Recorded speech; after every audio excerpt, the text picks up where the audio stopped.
Assalamualaikum warahmatullahi wabarakatuh. Halo teman-teman, aku Andira Syawal Fitri Ishar dari Universitas Islam Negeri Alauddin Makassar, Fakultas Dakwah dan Komunikasi, jurusan Komunikasi dan Penyiaran Islam. Kali ini aku menempuh mata kuliah Manajemen Industri Media.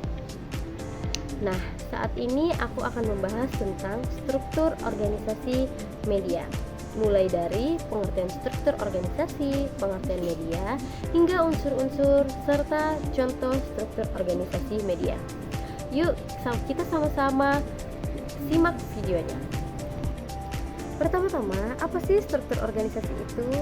Struktur organisasi adalah sistem formal yang mengatur bagaimana tugas dan pekerjaan dibagi, dikelompokkan, dan dikoordinasikan dalam sebuah organisasi.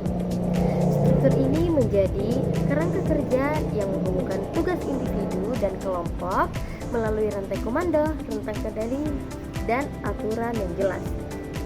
Dengan adanya struktur ini, organisasi bisa berjalan efektif dan efisien, memastikan semua orang tahu peran dan tanggung jawabnya, serta bagaimana komunikasi dan pengambilan keputusan berlangsung. Jadi organisasi punya tujuan bersama yang dicapai secara terorganisir dan sistematis. Kedua, kita bahas apa itu media. Media adalah organisasi yang berfungsi sebagai sarana penyampaian informasi, pesan, dan hiburan kepada masyarakat luas. Media bukan hanya alat komunikasi biasa, tapi entitas yang dikelola dengan infrastruktur dan manajemen terstruktur agar pekerjaan, koordinasi, dan penggunaan sumber daya berjalan dengan lancar. Contoh media, ada media cetak, media elektronik, media digital, yang masing-masing punya struktur organisasi sendiri agar operasionalnya tetap aktif dan berkelanjutan. Sekarang kita definisikan apa sih struktur organisasi media. Struktur organisasi media adalah peraturan formal mengenai pembagian kerja dan tanggung jawab dalam organisasi media untuk mengelola semua produksi dan distribusi informasi secara efisien. Dengan adanya struktur ini, kita dapat memastikan setiap bagian bekerja secara sinergis. Nah, adapun unsur-unsur organisasi media adalah yang pertama adalah redaksi, yaitu tim yang mengumpulkan, menulis, mengedit, menerbitkan berita atau konten. Yang kedua adalah pemasaran, yaitu yang mengatur promosi dan penjualan iklan agar media dapat pendapatan. Yang ketiga ada administrasi yang mengelola urusan kantor seperti kepegawaian, keuangan, dan fasilitas. Yang keempat adalah teknologi yang mengelola peralatan kamera, komputer, server, dan peralatan siaran. Yang terakhir tentang contoh struktur organisasi media secara umum. Yang pertama ada pemimpin umum atau general manager, yaitu pemimpin tertinggi yang mengawasi seluruh organisasi media.